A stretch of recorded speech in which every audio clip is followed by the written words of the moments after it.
Bonjour, aujourd'hui on va parler des espaces LP. Donc l'espace LP, donc c'est l'ensemble des fonctions mesurables. Donc c'est l'ensemble des fonctions mesurables telles que l'intégrale sur oméga de f à la puissance p d mu soit finie. Donc l'espace LP, donc c'est un espace qui est semi-normé, bien sûr. Donc il faut distinguer entre petit LP et grand LP. Donc LP, donc c'est l'ensemble des relations des classes d'équivalence. Donc c'est un espace normé. Donc LP, donc c'est l'ensemble des fonctions mesurables telles que l'intégrale de la valeur absolue de f à la puissance p soit finie. Donc p, c'est un réel qui est supérieur à 1.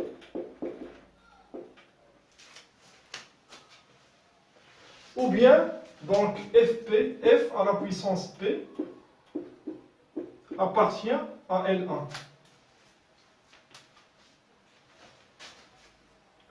Donc l'ensemble des fonctions intégrables, donc l'ensemble des fonctions intégrables à la puissance p, donc c'est un sous-espace vectoriel de l'ensemble des fonctions mesurables.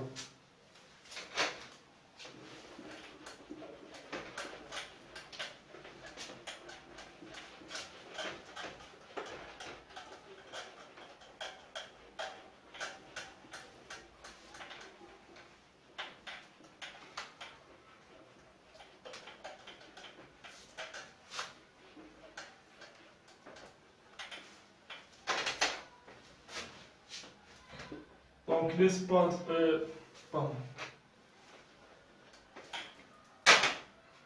Montrons que l'espace oméga m mu est un sous-espace vectoriel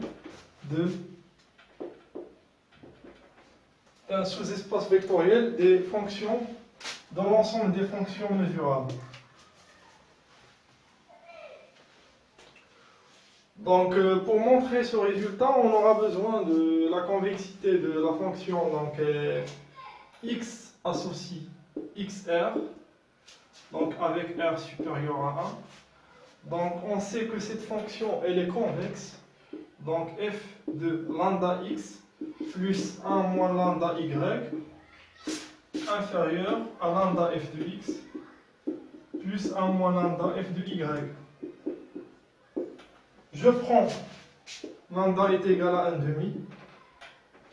Lambda, on balaye l'intervalle 0, 1. Donc f de x plus y sur 2 est inférieur à xr sur 2 plus yr sur 2. Donc ici, c'est x plus y à la puissance r fois 2r moins 1 xr plus yr. Et pour montrer que l'espace LP, donc c'est un sous-espace vectoriel, on va prendre deux éléments de l'espace LP et un scalaire, et on va montrer que f plus lambda g, donc il reste donc intégrable à la puissance p. Donc soit f et g dans LP, et lambda appartient à R. Donc f plus lambda g à la puissance p, donc il est inférieur à 2p moins 1 fois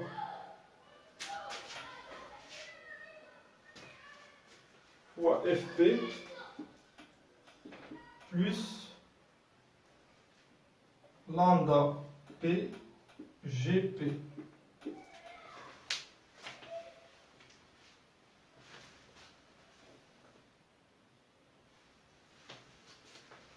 Un instant s'il vous plaît, ici je prends la valeur absolue.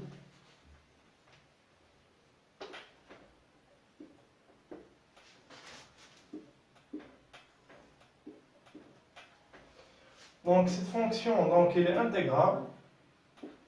Donc la fonction g à la puissance p, donc elle est intégrable. Et par conséquent, donc f plus lambda g à la puissance p, donc elle est intégrable. D'où donc le résultat, donc LP est un sous-espace vectoriel de M de l'ensemble des fonctions mesurables.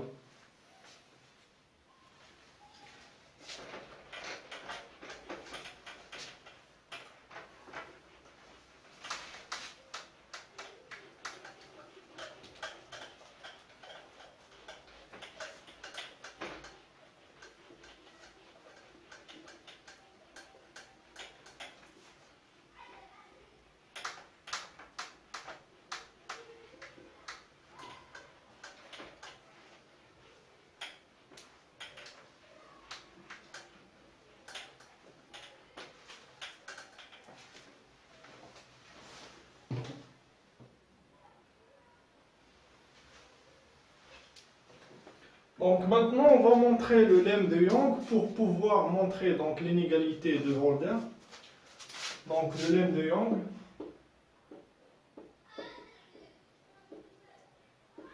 Le lemme de Young, il dit donc si A et B sont supérieurs ou égal à 0, donc alpha, bêta supérieur à 0 tel que alpha plus bêta est égal à 1. Donc A alpha fois B bêta, il est inférieur à alpha A plus bêta B.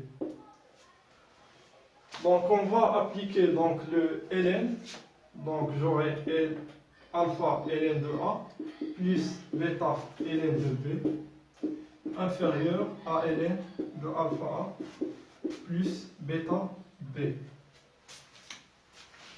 est égal à alpha ln de A plus bêta, c'est 1 moins alpha ln de B inférieur à ln de alpha A plus 1 moins alpha B, parce que alpha plus bêta est égal à 1. Donc ceci, il découle de la concavité de ln, parce que le ln, donc ça, c'est l'inverse. Donc c'est l'inverse de la définition de la convexité. Donc c'est la définition de la concavité de ln. Donc parce que ln est concave. Donc ln de x, la dérivée seconde, donc c'est 1 sur x, moins 1 sur x au carré. Donc il est supérieur à, donc il est inférieur à 0. Donc ln, elle est concave. Et par conséquent, donc le résultat, donc il est vrai. Donc maintenant, on va montrer donc l'inégalité de Holder. Donc l'inégalité de Holder.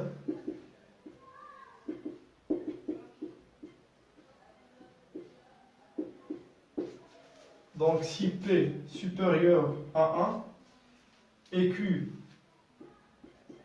tel que 1 sur P plus 1 sur Q est égal à 1. Donc si F appartient à LP et G appartient à LQ, alors F fois G appartient à L1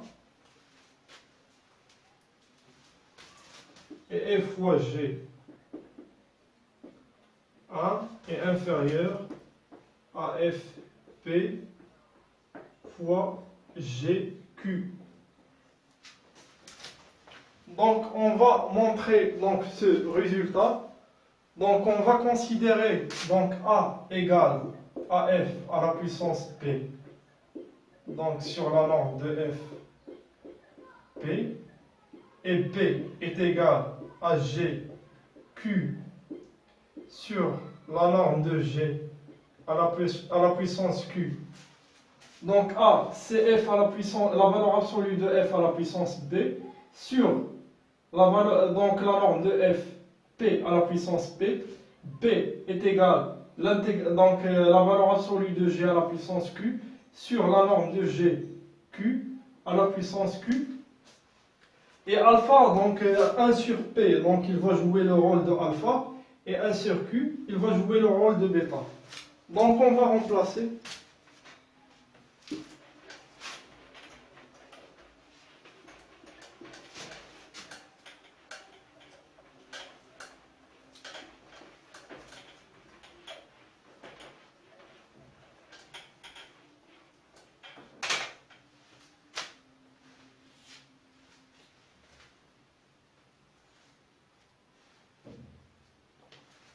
Donc f fois g, donc ici donc c'est 1.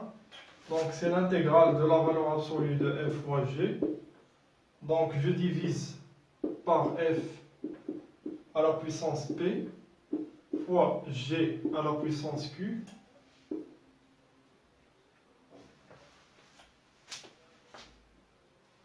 Donc ceci, un instant s'il vous plaît, je remplace directement.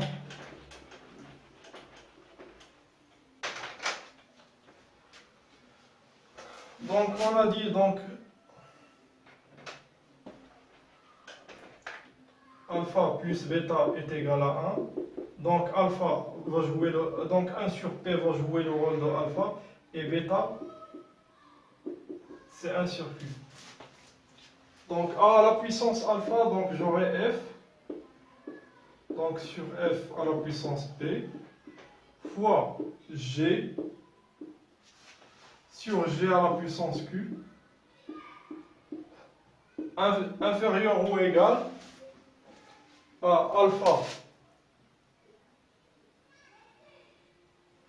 a, donc c'est 1 sur p, fois f à la puissance p, donc sur f p, plus 1 sur q, g à la puissance q, la norme de g, q à la puissance q.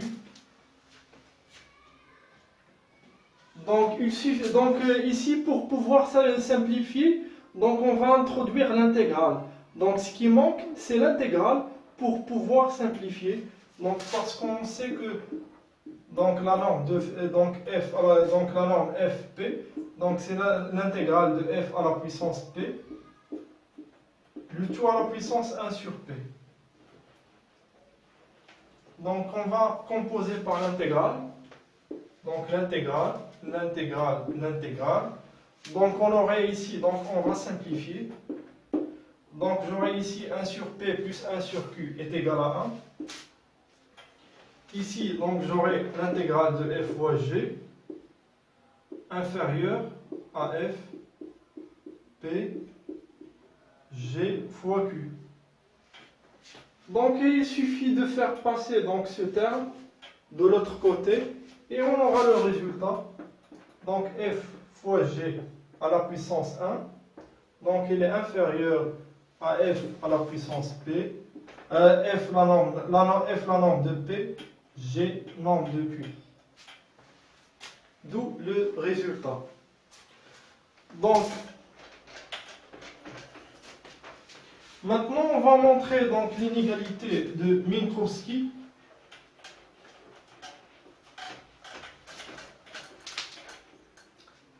Ici, on n'a pas traité donc le cas où f était, la norme de f et g est égale à 0, donc il est évident.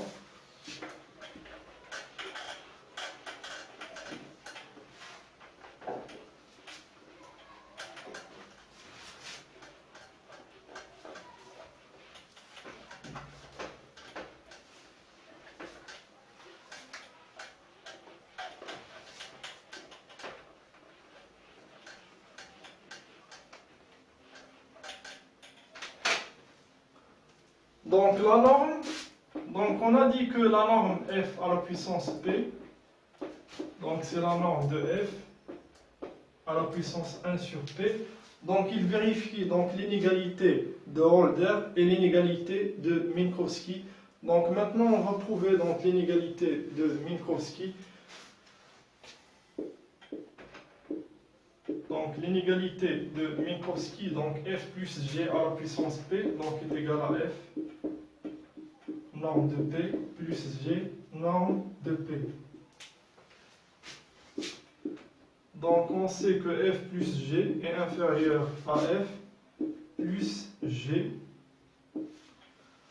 Donc on va multiplier donc par f plus g à la puissance p moins 1. Donc j'aurai ici donc f plus g à la puissance p est égal à f fois f plus g à la puissance p moins 1 plus g fois f plus g à la puissance p moins 1. Et maintenant, on va appliquer Holder.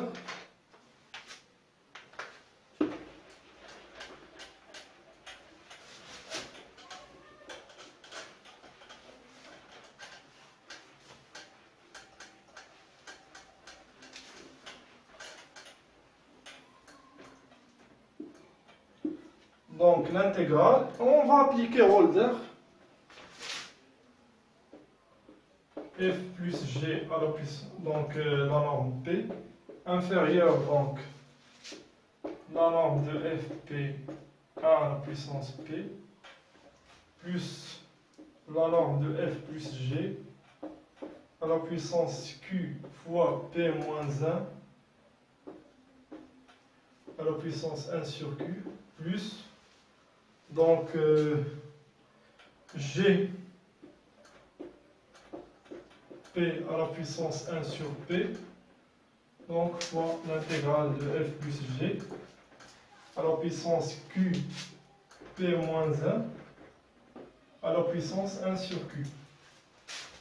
Et on sait que P plus Q est égal à P fois Q, parce que P et Q, ils sont conjugués.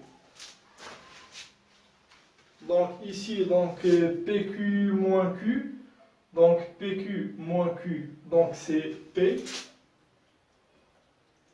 P. Ici, donc PQ moins Q, donc P.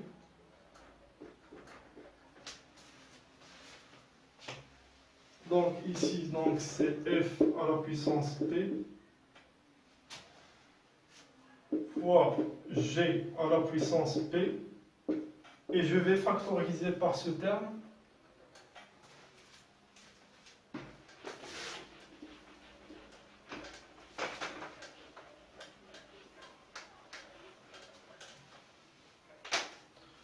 Donc F P à la puissance 1 sur Q. Donc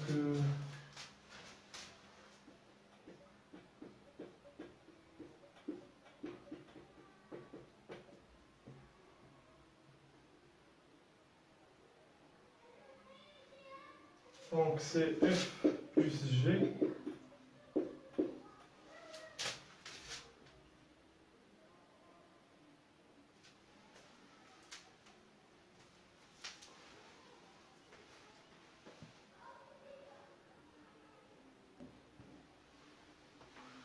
F plus G à la puissance, donc c'est P sur Q. Et on va faire passer donc ce terme à l'autre côté.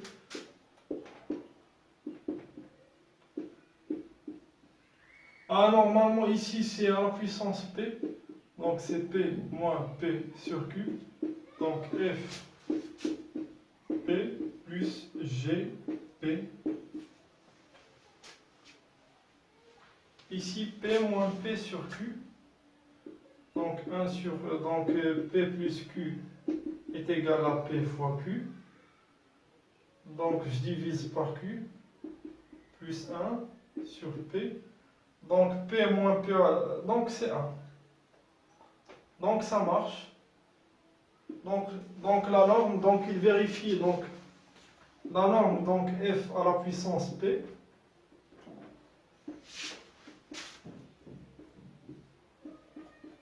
Donc il vérifie donc l'inégalité de Holder et de Minkowski.